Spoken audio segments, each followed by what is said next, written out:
she was left to freeze at 71 degrees Celsius. But a husky refused to leave. The world was a white edge, wind cut like metal. Snow lay in ridges and ribs, powdered glass underfoot, and the silence between gusts felt as vast as the horizon. A lone woman crouched behind a bent birch, her shawl crusted with frost, breath thinning into ragged clouds. Not far away, a husky lay, curled in a shallow hollow, eyes closed against the cold. Somewhere beyond that line of snow, a slow, low growl rolled through the trees, the unmistakable echo of a polar bear moving on the edges of human spaces. They had been left alone for hours. The tracks in the snow told a small, stubborn story. A little sled, abandoned, a knocked-over cache, a hurried retreat. The woman's fingers were raw and swollen. Each movement required a calculation of energy. Her coat, once sturdy, had tears where ice had worked like a file. The husky breathed shallowly at first, then deeper, as if remembering the rhythm of the world. It lifted its head, blinked into the raw light, and when it stood, the animal moved not as a pet rescued by luck, but as a presence that belonged to the woman in a way stronger than weather. If you love stories of animal loyalty, subscribe for more.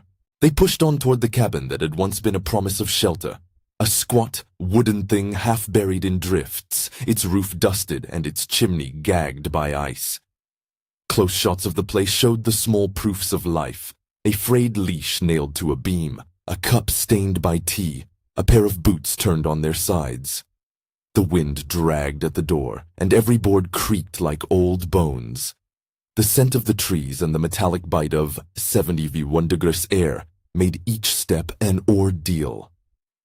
Tracks suggested they were not alone, huge paw marks that trailed away into the wilderness, but the bear had kept its distance for the moment, more a threat in the mind than a scene of violence.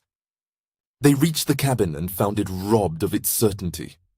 A section of the outer wall had been torn open, splinters jutting like broken teeth, and a draft streamed through the gap.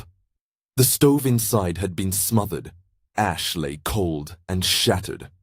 The woman staggered over the threshold, every breath a white puff, and sat heavily on the floorboards. Her hands shook as she drew a blanket closer, but the blanket was thin and wet with melted snow. She leaned back and let her head fall against the cold wood. Her eyes flickered.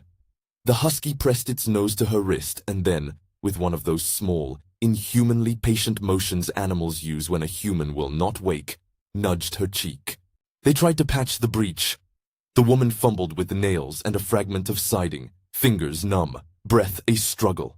The husky stayed nearby, nosing planks into place and pawing at a fallen tarp as if it could add muscle to tired hands. It was work stripped of artifice, no elaborate engineering, only the stubborn insistence to keep wind out and heat in. Each success was small, a board held, a gap narrowed, a cloth jammed into a seam. The noises of repair, wood scraping, a faint snap, the husky's soft panting, cut through the huge quiet outside like a human heart, finding a rhythm again. Inside the room, the woman's condition worsened. She spoke rarely. When words came, they were fragments. A memory of a name, a request to stay, whispered into the wool between them. Her breathing grew thin. Her lips took on the pallor of frost under skin. The husky responded to those changes with the kind of attention that had nothing to do with commands and everything to do with companionship. It leaned its flank against her knees, an animal-shaped heater. It tucked its nose under her collar, seeking the warmth of skin, and then, when she coughed and drifted, it stood and circled, paws tracing the floor, as if laying a fence of vigilance. The dog did other things that, in the telling, sounded like small miracles, but were simply the acts of a creature adapted to hardship. It found a dented tin bowl by the stove and pushed it with its nose to where the stove's iron lip still kept a timid breath of heat. Snow had been tracked inside earlier. The husky picked snow up in its mouth, little packed clumps of white, and dropped them into the bowl. Over the next slow minutes, the shreds of warmth that remained in the iron and the shelter of the stove coaxed the snow into slush. The woman blinked awake enough to sip a spoonful.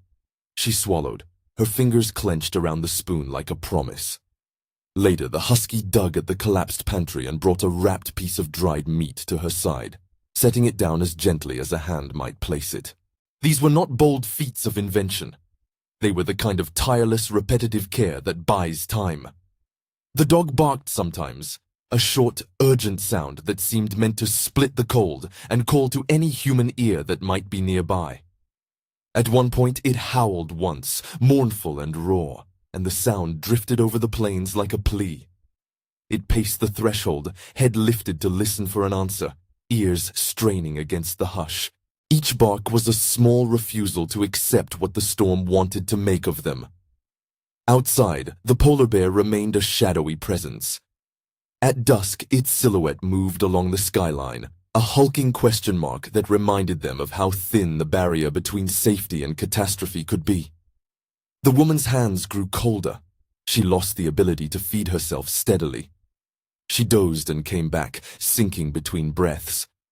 The husky refused to leave her bedside. It snarled softly at any sound beyond the walls and snapped its mouth shut around the blanket when a draft threatened to slip in. It curled its body along the woman's legs, pressing as close as a creature of its size could press, turning its own blood into heat for another body. A moment arrived that held the whole scene in a fragile balance. The woman's eyes remained half-closed. Her breath was a fragile thread. The husky rose and began a series of small, purposeful motions, barking until the woman's eyelids fluttered, nudging her shoulder with a wet nose, then returning to the stove to stand sentinel by the dim ember of life there. Time measured itself in the husky's routine. Nudge, bark, shift, press, circle. It seemed to know, not how to perform miracles, but how to make the minutes count. And then, far off through the white, a small sign, a smear of light that did not belong to stars. It was the hesitant beam of a headlamp, a human sound of disturbance, boots crunching, a distant radio call. Whether rescue had been summoned by the howls or some passing patrol noticed a ragged figure and a trailing dog, the arrival was not cinematic in its suddenness. It was the slow, steady answer to insistence. The light grew. Voices came like the thawing of a long-held freeze. The woman turned her head and managed a faint smile, and in that smile something in the room shifted from fragility toward a shape we call hope. The scene closed on a small, stubborn truth rather than a tidy final sequence. The husky lay with its head on the woman's lap, eyes heavy but unblinking in a way that watched both past and future. Outside, the wind had not ceased its work, and the polar bear was,